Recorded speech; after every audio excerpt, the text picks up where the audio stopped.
بسم الله الرحمن الرحيم، والصلاة والسلام على أشرف المرسلين. مرة أخرى أهلا بكم.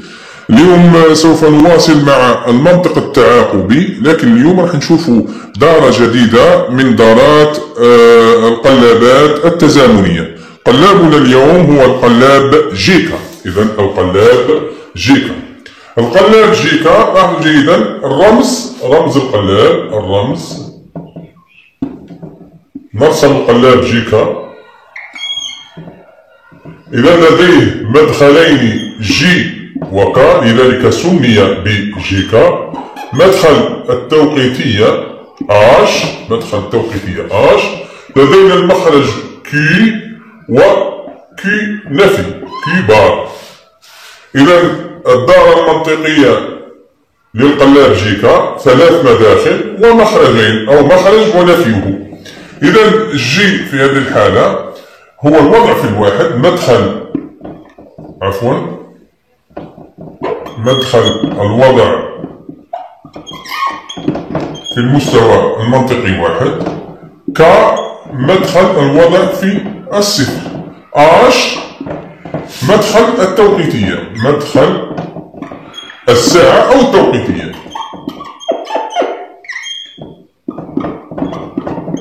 مدخل التوقيتية فعال، لاحظوا جيدا، فعال في هذه الحالة على المستوى أو على الجبهة النازلة، فعال عند الجبهة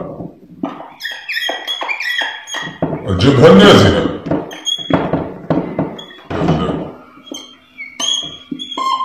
هذه الجبهة النازلة. جدول الحقيقة لتشغيل هذا القلاب، جدول الحقيقة لتشغيل القلاب جيكا. نعين الآن جميع المداخل والمخارج. إذا المخارج كما هو معلوم هو كي ان زائد واحد، القيمة الجديدة الحالية، ولدينا الاش، لدينا الجي كا اش والقيمة السابقة، يعني هذا دارة تعاقبية، دارة منطقية تعاقبية تأخذ بعين الاعتبار القيمة السابقة. إذا لاحظوا جيدا في الحالة الأولى عند دراسة مختلف الاحتمالات الموجودة على مستوى المداخل، اش خاملة، نبدأ باش خاملة كما رأينا في القلاب LS اش، نفس الشيء هنا. إذا مهما كانت قيمة الجي والكا، ومهما كذلك كانت قيمة Q1، فإن Q1 زائد واحد يأخذ القيمة السابقة اللي هي Q1. إذا كانت واحد يأخذ واحد، إذا كانت صفر يأخذ صفر. الآن الحالات الأخرى في حضور الجبهة النازلة. إذا التوقيتية الآن وش بها؟ فعالة. إذا التوقيتية فعالة في جميع الحالات الجاية. إذا قلنا عندنا الاحتمال، عندنا 8 احتمالات أو 8 حالات. إذا هنايا 0 1 0 1 0 1 0 1، 8 حالات. 0 0 1 1 0 0 1 1. كذلك الكا 4 أصفار 4 1. إذا باش نمسح جميع الاحتمالات الممكنة. إذا قلنا دائما التوقيتية فعالة، إذا التوقيتية دائما فعالة. الآن نحاول ننجز هذا الجدول. الآن نشوف المخرج في كل حالة. لاحظوا جيدا أبنائي بناتي التلاميذ، هذه نسميوها حالة احتفاظ. إذا هنا لم نؤثر لا على الجي ولا على الكا. احتفاظ ماذا؟ Q1 زائد واحد تأخذ القيمة ل Q1 صفر، إذا صفر. هذا كذلك احتفاظ القيمة Q1 واحد، إذا Q1 زائد واحد بواحد. الآن هذه الحالتين، هذه الحالتين أثرنا على ماذا؟ أثرنا على الجي. إذا الوضع في الواحد، الحالتين هذه الوضع في الواحد، مهما كانت قيمة Q1 فإن Q1 زائد واحد تأخذ القيمة واحد. هذه الحالتين زوج هذا. إذا هذه الحالتين الزوج هذو أثرنا على الجي. الآن الحالتين هذو أثرنا على الكا، إذا الوضع في الصفر مهما كانت قيمة كي ان، إذا صفر صفر. الآن نأتي إلى الحالتين أو الحالتان وين أثرنا على الجي والكا في آن واحد. القيمة الجديدة لكي ان زائد واحد القيمة الحاضرة هي عكس كي ان. إذا هنايا كي ان بصفر، كي ان تساوي واحد، كي ان بواحد، كي ان زائد واحد كي ان زائد واحد تساوي صفر. إذا كي ان تساوي صفر، كي ان زائد واحد تساوي واحد، كي ان تساوي واحد، كي ان زائد واحد تساوي صفر. وهذه الحالة واش نسميوها حالة التبديل. لاحظوا جيدا لا داعي باش نكثر من الكلام ياسر. قلنا هذو الحالتين هذا هنايا احتفاظ، هذا هنا الحالة احتفاظ. هنايا كذلك لاحظوا جيدا صفر صفر في الجيكا. هنا احتفاظ لماذا؟ لأن اش خامنة، وهذه هنا احتفاظ لماذا؟ لأن الجيكا لم نؤثر عليها. احتفاظ. هذه الحالتين هذا الزوج حالتين وهذا الزوج حالتين راك تشوفوا. هذه الحالتين هي الوضع في الواحد، أثرنا على الجي، إذا الوضع في الواحد. الوضع في الواحد، هذا الوضع في الصفر. هذه الحالة دوك جديدة هذه الاس اش لحد الآن الجيكا يشتغل مثله مثل الاس اش، لكن في الحالة الممنوعة هذه اللي كنا نحطوها احنا غير معينة أو عدم تعيين، الآن الجيكا ماذا يفعل؟ يعمل عملية تبديل. إذا هذه الحالة نسميوها تبديل. الجيكا عندما نؤثر على الجي والكا في آن الواحد يقوم بعملية تبديل. كان هاز صفر يولي واحد، إذا كان هاز واحد يصبح صفر. إذا هذا هو جدول الحقيقة لتشغيل القلاب جيكا.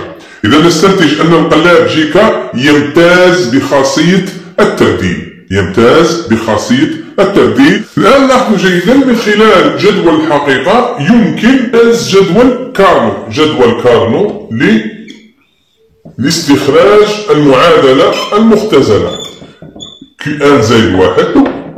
إذا المعادلة المختزلة نستخرجها من جدول كارنو.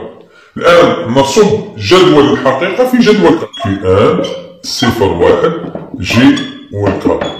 إذا صفر صفر صفر واحد واحد واحد واحد صفر. نصب الآن جدول الحقيقة في جدول كارنو. لاحظوا جيدا. إذا الحالة جيكا صفر صفر، طبعا هنا التوقيتية دائما فعالة. التوقيتية دائما فعالة. اش لا داعي باش ندخلها في المتغيرات. إذا هنايا جيكا صفر صفر، إذا احتفاظ ماذا؟ كي ان زائد واحد تهز كي ان. إذا هنا صفر هنايا واحد. الآن واحد صفر الوضع في الواحد. جيكا واحد صفر الوضع في الواحد. صفر واحد الوضع في الصفر. الآن واحد واحد عملية التبديل. كيف؟ إذا هنايا كي ان يساوي صفر، إذا هنايا واحد. كي ان يساوي واحد، إذا هنا صفر. إذا راح نخرج المعادلة بهذا الشكل. إذا عندنا تجميع هنا وتجميع هنا. إذا من خلال جدول كارنو نقدر أو نستطيع أن نستخرج المعادلة المنطقية المختزلة. طبعا كي ان زائد واحد تساوي ماذا؟ تساوي في التجميع هذا لدينا كا تغير الحالة تاعو، إذا جي ما غيرش الحالة تاعو. جي و كي ان بار، كي ان نفي ما غيرش الحالة تاعو كي ان. الآن نزيدو نشوفو في المعادلة أو المعادلة عندنا أو يعني جمع منطقي. هذا التجميع الكي ان ما غيرش الحالة تاعو، وهنا شكون ما غيرش الحالة تاعو؟ هو اللي هز الصفر هذا اللي هو كا. إذا كا بار و كي ان، كا بار و كي ان. إذا هذه المعادلة المختزلة لتشغيل القلاب جيكا. إذا الآن نرسم المخطط المنطقي للقلاب جيكا. الآن إذا أردنا رسم المخطط المنطقي للقلاب جيكا فقط نستعين برسم القلاب LSH. لاحظوا جيدا. إذا القلاب LSH في تشغيله عندما نعطي الحالة 1 وش نقولوا لها هذه الحالة؟ نقول عنها حالة عدم تعيين. إذا هنايا ممكن تخرج لي 1 هذه حالة ممنوعة. لاحظوا جيدا المفروض هنا يخرج 1 هنا تخرج 0. لو كانت ناقشوها تلقاها تخرج لكم هكا. ديروا 1 وشغلوا من الدارة المنطقية وناقشوها بوابة راح تخرج لكم القيمة 1. لكن احنا المفروض تخرج لنا يا 0 يا 1 مستحيل. إذا حالة مستحيلة. الآن نحوس احنا هذه الحالة. لاحظوا جيدا أبنائي وبناتي هذه الحالة نتخلص منها فقط بإضافة هذه الحلقة هكذا.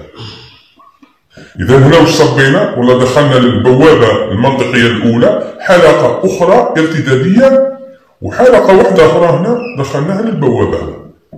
إذا هذا كنا ناقشوا الدار. إذا هنا وش عندنا هذه الحلقة؟ إذا هنا عندنا كي بار وهنايا كي.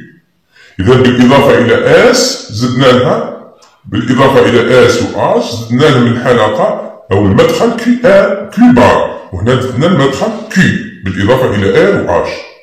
لاحظوا جيدا في هذه الحالة راح يصبح هذا القلاب ليس قلاب LSH بل يصبح قلاب جيكا.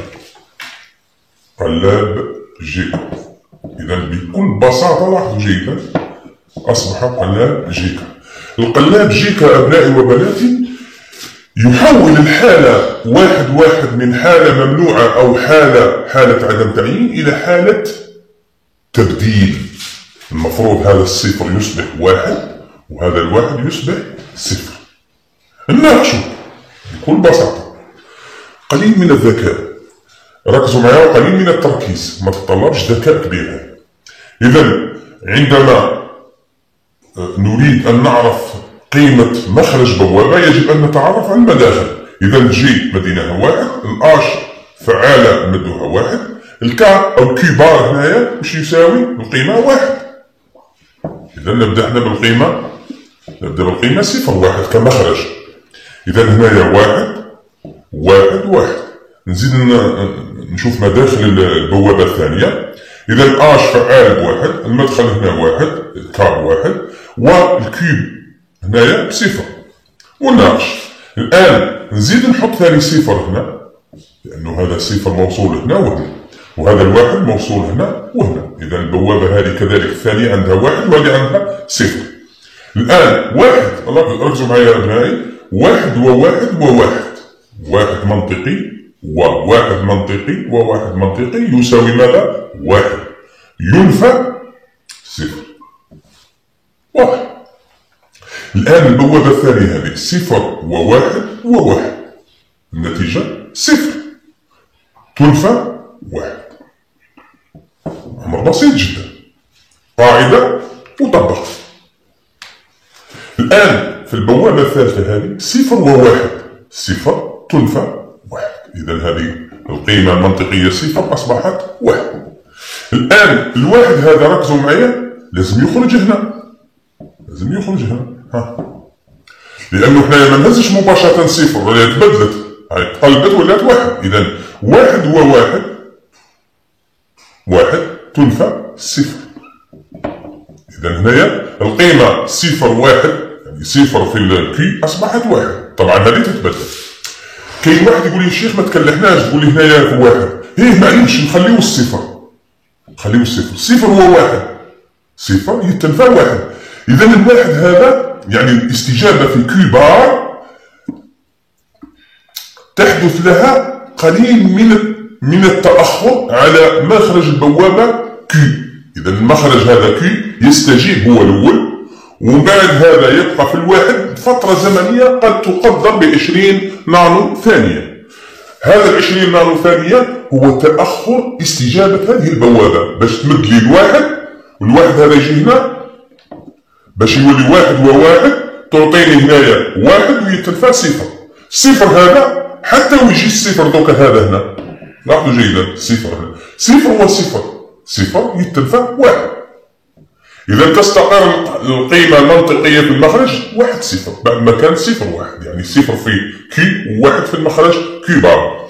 إذا هذا نسميوه تبديل. الآن لو كان نزيد، الآن شوفوا أبنائي، نزيد نكمل حنايا معليهش باش يستفيد الجميع، لأنه في الإعادة دائما إفادة، وهذه ماهيش إعادة، راح نكمل فقط. واش نكمل؟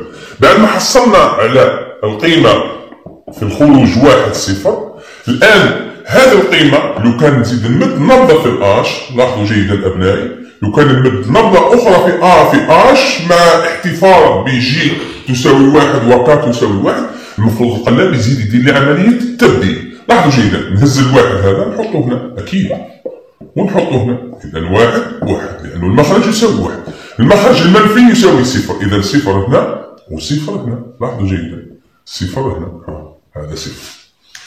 الآن نزيد نناقش نحي هذا القيمة هذه، لأني لازم نستنتجها من البوابات. إذا واحد وواحد وصفر، صفر تنفى واحد. الآن واحد وواحد واحد يتلفى صفر. الآن صفر وواحد، تحبوا نناقشوا هذه ولا نناقشوا هذه؟ كيف إذا نناقشوا هذه باش نلقاو، باش نتعرف على التأخر في الاستجابة لإحدى البوابتين. نناقشوا هذه ماشي إشكال، كي نناقشوا هذه يجي سهلة، هذه كيف وإنما يحدث بعض التأخر في الاستجابة. واحد وصفر، صفر يتلفى واحد، لاحظوا جيدا، واحد وصفر، صفر يتلفى واحد. إذا هذا لم يقلب بعد، نزيدو نشوفوا هذا، واحد وصفر، صفر يتلفى واحد، هذا قلب. إذا المخرج المنفي هو اللي قلب الأول، قبيلة المخرج غير المنفي هو اللي قلب الأول، دوك لا، المخرج المنفي هو اللي قلب من الصفر إلى الواحد.